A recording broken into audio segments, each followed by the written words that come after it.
Assalamualaikum warahmatullahi wabarakatuh. Islam adalah jalan tengah materialisme dan mistisme. Islam memiliki pandangan yang kritis terhadap pola pikir materialisme dan mistisisme. Berdasarkan sejarah, sikap Islam terhadap kedua pola pikir tersebut dapat dijelaskan sebagai berikut. Pandangan Islam terhadap materialisme. Materialisme merupakan paham yang menganggap materi sebagai satu-satunya realitas dan mengabaikan aspek spiritual. Dalam sejarahnya, Islam memandang materialisme sebagai ancaman terhadap ajaran agama. Pada masa awal Islam, Nabi Muhammad SAW sudah memperingatkan umatnya untuk tidak terlalu mencintai dunia dan melupakan akhirat. Ini menunjukkan sikap kritis Islam terhadap kecenderungan materialisme sejak awal. Pada masa keemasan Islam abad 8-13 Masehi, meskipun umat Islam mencapai kemajuan material, para ulama dan sufi tetap menekankan pentingnya kesederhanaan dan zuhud.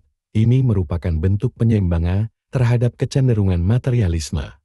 Di era modern, beberapa pemikir Islam mengkritik keras materialisme yang berkembang di Barat. Menurutnya, materialisme bertentangan dengan ajaran Islam yang meyakini adanya realitas spiritual. Islam mengajarkan bahwa materi bukanlah tujuan hidup, melainkan sarana untuk beribadah dan berbuat kebaikan. Kecintaan berlebihan terhadap materi dipandang dapat melalaikan manusia dari tujuan penciptaannya. Pandangan Islam terhadap mistisisme. Mistisisme dalam Islam dikenal dengan istilah tasawuf. Sejarah menunjukkan sikap Islam yang lebih akomodatif terhadap mistisisme, namun tetap dengan batasan-batasan tertentu. Pada masa awal Islam, praktik-praktik spiritual seperti zuhud dan uzlah sudah mulai berkembang di kalangan sahabat Nabi. Pada abad ke-8 hingga 13 Masehi, tasawuf berkembang pesat dalam dunia Islam. Tokoh-tokoh seperti Al-Ghazali berhasil memadukan tasawuf dengan syariat.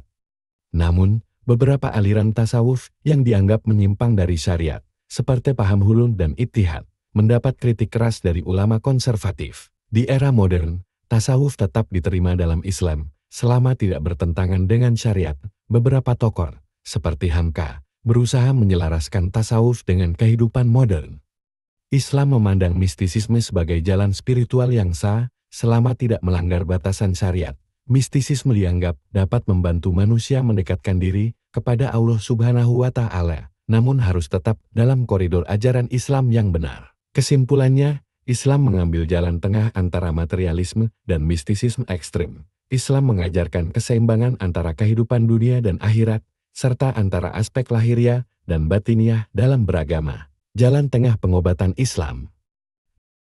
Dalam pengobatan Islam, materialisme dan mistisisme sebenarnya tidak sepenuhnya bertentangan, melainkan dapat bersatu dan saling melengkapi.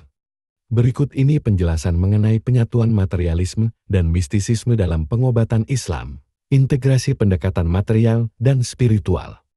Pengobatan Islam mengintegrasikan pendekatan material fisik dan spiritual mistis dalam proses penyembuhan. Hal ini tercermin dari beberapa aspek. Pertama, penggunaan obat-obatan herbal dan teknik pengobatan fisik yang dipadukan dengan doa dan ritual ibadah. Kedua, keyakinan bahwa kesehatan fisik dan spiritual saling terkait dan mempengaruhi. Ketiga, pandangan holistik terhadap manusia sebagai kesatuan jiwa dan raga. Landasan filosofis. Penyatuan materialisme dan mistisisme dalam pengobatan Islam memiliki landasan filosofis yang kuat. Pertama, konsep tauhid keesaan Tuhan menjadi dasar pemahaman bahwa segala sesuatu, termasuk proses penyembuhan, berasal dari Allah. Kedua, pemahaman bahwa alam semesta terdiri dari dimensi fisik alam syahada dan metafisik alam gaib yang saling terhubung. Praktik pengobatan.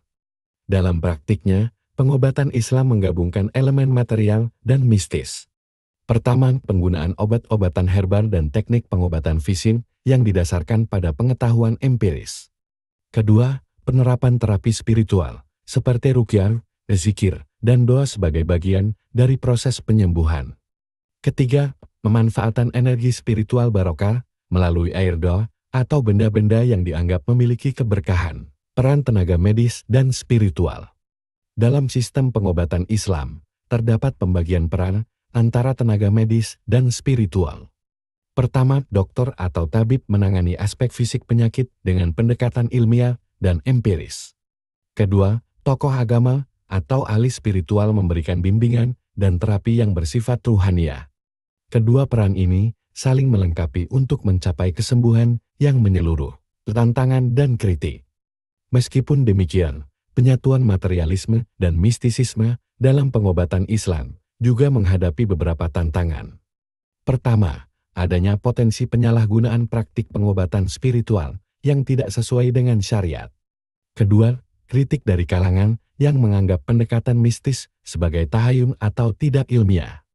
Ketiga, perlunya kehati-hatian dalam memadukan kedua pendekatan agar tidak menimbulkan konflik dengan prinsip-prinsip Islam. Dengan demikian, pengobatan Islam berupaya menyatukan aspek material dan mistis dalam proses penyembuhan dengan tetap berpegang pada prinsip-prinsip ajaran Islam dan pengetahuan ilmiah. Pendekatan holistik ini bertujuan untuk mencapai kesehatan yang menyeluruh, baik fisik maupun spiritual. Demikian sejarah singkat mengenai bagaimana pengobatan Islam menjembatani kedua pola pikir ini. Jika suka dan jika dirasa bermanfaat, silakan bagikan video dan subscribe di channel ini. Terima kasih. Wassalamualaikum warahmatullahi wabarakatuh.